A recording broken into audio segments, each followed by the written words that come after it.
بسم الله الرحمن الرحيم الحمد لله رب العالمين الرحمن الرحيم مالك يوم الدين إياك نعبد وإياك نستعين اهدنا الصراط المستقيم صراط الذين أنعمت عليهم غير المغضوب عليهم ولا الضالين.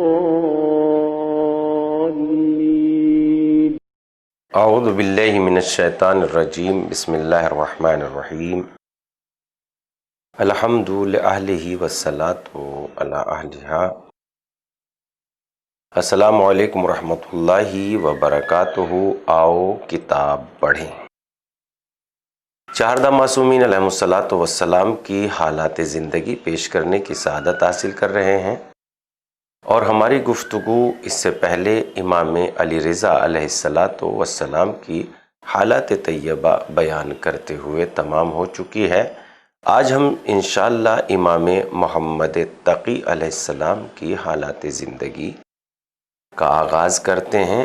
کتاب رہبران معصومین علیہم السلام کے پیج نمبر 579 سے گفتگو کا آغاز ہوتا ہے. حضرت امام محمد تقی علیہ السلام کی زندگی ایک نظر میں. اسم مبارک محمد، کنیت ابو جعفر، لقب تقی جواد، والد بزرگوار حضرت امام علی رضا، والدہ گرامی سبیکہ خیزران. تاریخ ولادت 10 رجب 195 ہجری. تاریخ شہادت آخر ذیقعدہ 220 ہجری. قبر مطہر کاظمین، بغداد، عراق. ولادت امام حضرت امام علی رضا علیہ السلام کی عمر مبارک کے 40 سال گزر چکے تھے، لیکن آپ کے کوئی اولاد نہ تھی، اور یہ بات شیعوں کے لیے کافی پریشان کن تھی، کیونکہ حضرت رسول خدا اور ائمہ علیہم السلام سے جو روایات نقل ہوئی تھی اس کی روشنی میں 9ویں امام علیہ السلام 8ویں امام کے فرزند ہوں گے. لہذا انہیں اس بات کا سخت انتظار تھا کہ خداوند عالم امام رضا علیہ السلام کو جلد ایک فرض سے نوازے. اس لیے کبھی امام رضا علیہ السلام کی خدمت اقدس میں شرف یاب ہو کر اس بات کی درخواست کیا کرتے تھے کہ وہ خدا سے دعا مانگے کہ خداوند عالم انہیں ایک فرزند عنایت فرمائے، لیکن امام ان کو تسلی دیتے تھے کہ خداوند عالم مجھے ایک فرزند عطا کرے گا جو میرا وارث ہوگا اور میرے بعد امام ہوگا. 10 رجب 195 ہجری کو امام محمد تقی علیہ السلام کی ولادت ہوئی. آپ کا اسم مبارک محمد، کنیت ابو جعفر، اور آپ کے مشہور القاب تقی اور جواد ہیں. آپ کی ولادت شیعوں کے لیے خوشی اور مسرت اور ایمان و اعتقاد میں استحکام کا سبب قرار پائی، کیونکہ ولادت میں تاخیر کی وجہ سے بعض شیعوں میں جو شک و شبہ پیدا ہو رہا تھا وہ ختم ہو گیا. امام محمد تقی علیہ السلام کی والدہ کا اسم گرامی سبیکہ تھا، لیکن امام رضا نے آپ کا نام خیزران رکھا. آپ رسول خدا کی زوجہ محترمہ جناب ماریہ قبطیہ کے خاندان سے تعلق رکھتی ہیں. اخلاق و کردار میں اپنے زمانے کی تمام عورتوں سے افضل تھیں. پیغمبر اسلام نے ایک روایت میں آپ کو خیر الاماء، بہترین کنیز خدا کے عنوان سے یاد فرمایا. امام رضا علیہ السلام کے گھر آنے سے کافی پہلے امام موسیٰ کاظم علیہ السلام نے آپ کے خصوصیات بیان فرمائی تھی اور اپنے ایک صحابی جناب زید بن سلیط کے ذریعے سلام کہلوایا تھا.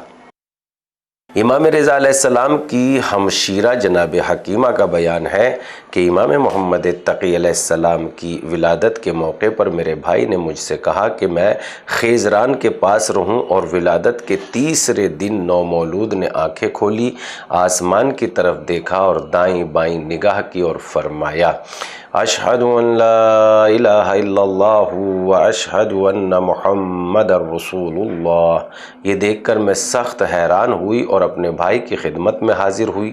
جو کچھ دیکھا تھا اسے بیان کیا۔ امام نے فرمایا جو چیزیں اس کے بعد دیکھو گی وہ اس سے کہیں زیادہ عجیب ہوں گی۔ ابو یحییٰ صنعانی کا بیان ہے کہ میں امام رضا علیہ السلام کی خدمت اقدس میں تھا، اتنے میں امام جواد علیہ السلام جو اس وقت کم سن تھے امام علیہ السلام کی خدمت میں لائے گئے۔ امام نے فرمایا یہ وہ مولود ہے جس سے زیادہ مبارک تر کوئی مولود شیعوں کے لیے دنیا میں نہیں آیا۔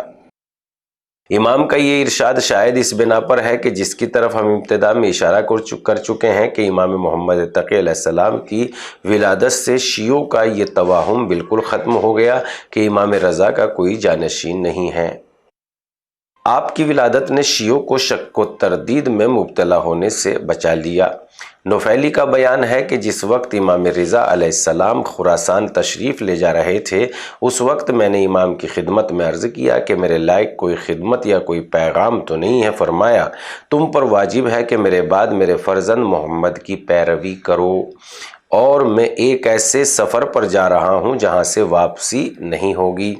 امام رضا علیہ السلام کے کاتب محمد بن ابی عباد کا بیان ہے کہ حضرت ہمیشہ اپنے فرزند محمد کو کنیت سے یاد فرماتے تھے۔ جس وقت امام جواد علیہ السلام کا خط آتا تھا آپ فرماتے تھے کہ ابو جعفر نے مجھے یہ لکھا، اور جس وقت میں امام کے حکم سے ابو جعفر کو خط لکھتا تھا امام بہت ہی بزرگی اور احترام کے ساتھ ان کو مخاطب فرماتے۔ امام جواد علیہ السلام جو خطوط آتے تھے وہ فصاحت و بلاغت اور ادب کی خوبصورتی سے بھرپور ہوتے تھے۔ محمد بن عباد سے روایت ہے کہ میں نے حضرت امام رضا علیہ السلام کو فرماتے ہوئے سنا کہ میرے بعد میرے خاندان میں ابو جعفر میرے وصی اور جانشین ہوں گے۔ معمر بن خلاد کی روایت ہے کہ امام رضا علیہ السلام نے کسی چیز کا تذکرہ کرتے ہوئے ارشاد فرمایا تمہیں کس چیز کی ضرورت ہے؟ یہ بات مجھ سے سنو، یہ ابو جعفر ہیں، یہ میرے جانشین ہیں، ان کو میں نے اپنی جگہ قرار دیا ہے، یہ تمہارے تمام سوالات اور مسائل کا جواب دیں گے۔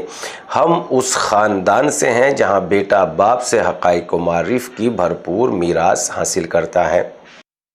مطلب یہ ہے کہ اسرار و رموز امامت ایک امام دوسرے امام سے حاصل کرتا ہے، اور یہ خصوصیت صرف اماموں سے مخصوص ہے، ائمہ علیہ السلام کے دوسرے فرزندوں سے نہیں۔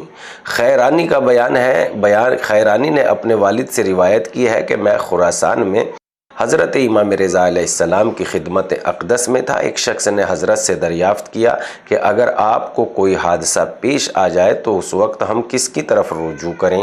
فرمایا میرے فرزند ابو جعفر کی۔ سائل امام محمد تقی علیہ السلام کے سن و سال کو کافی نہیں سمجھ رہا تھا، اور یہ سوچ رہا تھا کہ بچپنا امامت کی ذمہ داریوں کو نہیں نبھا سکتا۔ اس وقت امام رضا علیہ السلام نے ارشاد فرمایا کہ خداوند عالم نے جناب عیسیٰ علیہ السلام کو رسالت و نبوت کے لیے منتخب فرمایا، جبکہ ان کا سن ابو جعفر کے سن سے کم تھا۔ عبداللہ بن جعفر کا بیان ہے کہ میں صفوان بن یحییٰ کے ہمراہ امام رضا علیہ السلام کی خدمت میں شرف یاب ہوا۔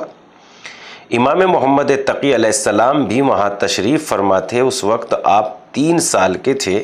ہم نے امام رضا علیہ السلام سے پوچھا کہ اگر آپ کو کوئی حادثہ پیش آ جائے تو اس صورت میں آپ کا جانشین کون ہوگا؟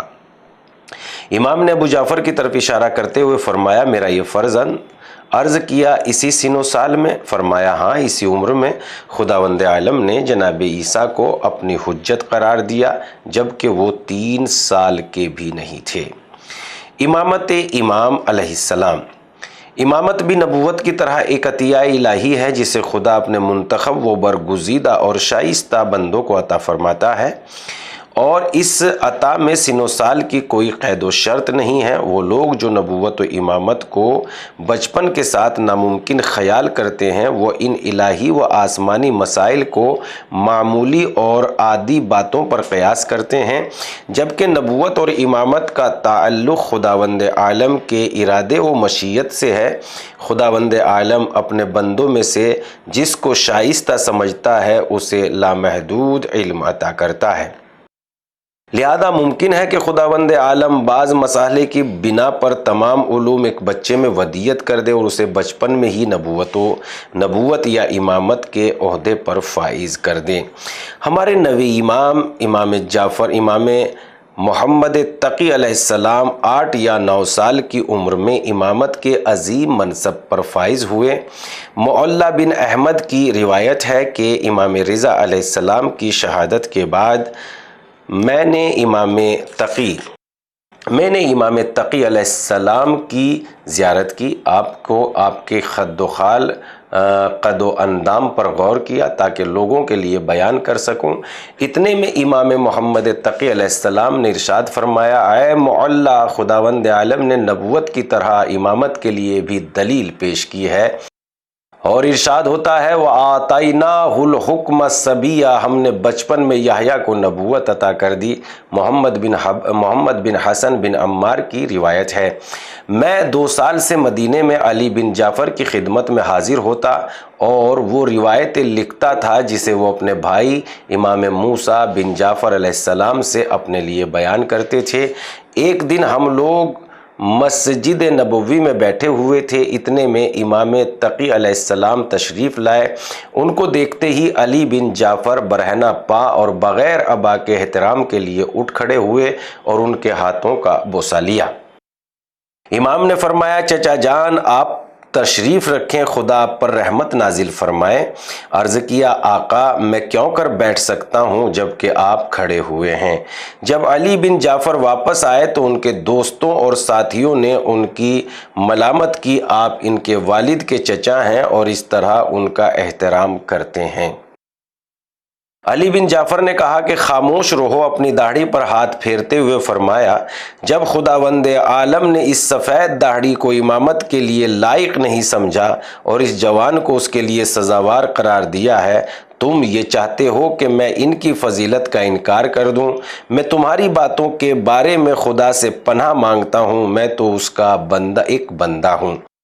عمر بن فرج کا بیان ہے کہ میں امام جواد علیہ السلام کے ساتھ دریائے دجلہ کے کنارے کھڑا ہوا تھا۔ میں نے حضرت کی خدمت میں عرض کیا، آپ کے شیعہ کہتے ہیں کہ آپ دجلہ کے پانی کا وزن جانتے ہیں۔ فرمایا، کیا خدا اس بات پر قادر ہے کہ ایک مچھر کو دجلہ کے پانی کے وزن کا علم عطا کر دے؟ کیا خدا اس بات پہ قادر ہے؟ عرض کیا، ہاں خدا قادر ہے۔ فرمایا، میں خدا کے نزدیک مچھر اور اس کی اکثر مخلوقات سے کہیں زیادہ عزیز ہوں۔ سبحان اللہ۔ علی بن حسان واسطی کا بیان ہے کہ میں امام کی کمسنی کا خیال کرتے ہوئے کچھ کھیل کود کا سامان لے کر بطور تحفہ امام کی خدمت میں پیش کرنے کے لیے حاضر خدمت ہوا، سلام کیا۔ امام نے سلام کا جواب دیا۔ امام کچھ ناراض معلوم ہو رہے تھے، مجھے بیٹھنے کی اجازت نہیں دی۔ آگے بڑھ کر میں نے کھیل کود کا سامان ان کے سامنے رکھ دیا۔ امام نے مجھ پر ایک نظر کی اور سارا سامان ادھر ادھر پھینک دیا اور فرمایا، خدا نے مجھے کھیل کود کے لیے پیدا نہیں کیا ہے، مجھے اس سے کیا کام؟ میں نے تمام چیزیں سمیٹ لی اور حضرت سے معذرت طلب کی اور حضرت نے معاف کر دیا، پھر میں واپس آ گیا۔ انبیاء اور ائمہ علیہ السلام کی یہ خصوصیت ہے کہ انہیں دنیا میں کسی سے تعلیم حاصل کرنے کی ان کے علم کا سرچشمہ خداوند عالم کی ذات اقدس ہے۔ اس بنا پر ان کی عمر رسالت اور امامت کی ذمہ داریاں سنبھالنے کی راہ میں حائل نہیں ہو رہی ہیں۔ خداوند عالم کی عنایتوں سے وہ کسی بھی عمر میں لوگوں کی ہدایت و رہنمائی کے لیے معین کیے جا سکتے ہیں۔ اس بنا پر وہ کچھ حضرات درمیانے عمر میں، کچھ زیادہ عمر میں، کچھ جوانی میں اور کچھ بالکل بچپنے میں اس عظیم منصب پر فائز ہوئے، اور یہ سب خداوند عالم کی خاص عنایتوں کے بغیر ناممکن ہے۔ قرآن کریم نے وضاحت کی ہے کہ جناب یحییٰ بچپن میں نبی ہوئے۔ یا یحییٰ خذ الکتاب بقوۃ وآتیناہ الحکم صبیا، اے یحییٰ اس کتاب کو مضبوطی سے پکڑ لو، اور ہم نے ان کو اس وقت نبی بنایا جب وہ بچے تھے، اور جناب عیسیٰ تو بالکل گہوارے میں نبی معین ہو گئے۔ قالوا کیف نکلم من کان فی المہد صبیا قال انی عبد اللہ آتانی الکتاب وجعلنی نبیا، اور یہودی کہنے لگے ہم اس بچے سے کیسے گفتگو کریں، ابھی گہوارے میں ہے۔ جناب عیسیٰ نے فرمایا، میں خدا کا بندہ ہوں، مجھے کتاب دی گئی ہے اور مجھے نبی بنایا گیا ہے۔ یہ ان لوگوں کی کج فکری اور عقل سے انحراف ہے جو ہمارے بعض ائمہ کی امامت پر صرف اس لیے اعتراض کرتے ہیں کہ انہیں کم سنی میں امامت کا منصب مل گیا۔ قرآن کی یہ آیتیں اس طرح کے تمام اعتراضات کا جواب دیں۔ حضرت امام محمد تقی علیہ السلام اپنے والد حضرت امام علی رضا علیہ السلام کی بشارت کے بعد امامت کے عہدے پر فائز ہوئے گزشتہ اماموں نے باقاعدہ آپ کی امامت کا ذکر کیا تھا، اکثر ایسا ہوا کہ نادان دشمن نے آپ کو آزمانے کی کوشش کی، لیکن آپ کے جوابات میں علم خدا کی تجلی اس قدر زیادہ تھی کہ آپ کی امامت کو جناب یحییٰ اور جناب عیسیٰ کی نبوت کی دلیل قرار دیا جا سکتا ہے۔ ان کی نبوت کو آپ کی امامت کی دلیل قرار نہیں دیا جا سکتا، اس لیے امامت کا منصب نبوت سے بلند تر ہے۔ ہماری گفتگو کا سلسلہ پیج نمبر 579 سے شروع ہوا تھا اور الحمدللہ 596 تک پہنچ چکا ہے۔ ہم اپنی گفتگو کو یہیں پر تمام کریں گے، پھر حاضر ہوں گے انشاءاللہ۔ خدا حافظ والسلام۔